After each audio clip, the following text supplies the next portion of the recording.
તમારા નામથી શું બનાવો છો? તમારું નામ શું? મારું નામ સોનલ ગુલાબભાઈ પરમાર. અમે છે ને હું પ્રેગ્નેન્ટ છું. મારા 8 મહિના 8મો મહિનો ચાલુ છે. અમે છે ને હું ગયા તા દવાખાને બતાવવા જતા હતા અહીંયા. તો પછી રસ્તામાં ભેગો થઈ ગયો નાની કે ગાડી વાળ તો આને ગાડી વાળી ને ઉભી રાખી. તો એને ઉભી રાખીને સીધો મારવા જ માંડ્યો. છરીના 2 ગોદા મારવા માંડ્યો. કેટલા બધા ગોદા માર્યા. અમે ઘણા મદદ કરવાનું કીધું તો કોઈ અમારી મદદ ના કરી. 2 જણા હતા. 2 જણા ગોદા મારતા હતા એને. કોણ હતું એ બેન? 2 જણા હતા એ આગલો જે બીજો કોક હતો ને ભેગો એ મન નથી ખબર ને આગલો જે અને બીજો જે છે ને એ મારો ઘરવાળો હતો. આગલો ઘરવાળો એનું નામ દિલીપ રમેશ ચૌહાણ. ક્યાં રહે છે? એ તો ક્યાં રે છે અત્યારે ખબર નથી, પણ એનું અહીંયા જ છે ઘર એનું સંગર ટેકરીમાં. ડિવોર્સ નથી થયા. ડિવોર્સ ચાલે છે અત્યારે. મેં કેસ કર્યો છે એની હારે. એ મને મારકુટ કરતો હતો.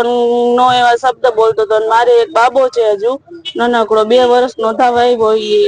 અને એ એમ કેતો કે આ મારો છોકરો નથી ને હું એને મારી નાખીશ ને પછી હું એની આગળ આના ઘરમાં હું ધરાર બેઠી.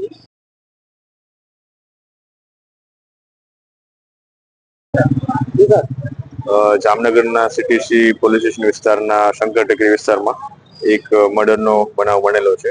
મરણ જનારનું નામ જીતેન્દ્ર ઉર્ફે જયલો જગદીશભાઈ ચાવડા અને મરણ જનારની ઉંમર આશરે 25 વર્ષ જેટલી બતાવે છે. કોઈ કારણોસર જે 49 જે પ્લોટ જે મેઇન છે રોડ એ જગ્યાએ આજે બપોરે સવારના સમયે 11:30-12 વાગ્યા આસપાસ એનો બનાવ બનેલો છે અને હત્યાનું કારણ અને આગળની તપાસ ચાલુ છે. ગળાના ભાગે મરણજનાના ગળાના ભાગે છરીના અથવા કોઈ તીક્ષ્ણ હથિયારના ઘા લાગેલા હોય પ્રાથમિક દ્રષ્ટિએ જણાય આવે છે. પોસ્ટમોર્ટમની પ્રક્રિયા આગળ થનાર છે અને જે કોઈ પણ આમાં આરોપી હશે એને તાત્કાલિક પકડી પાડવામાં આવશે.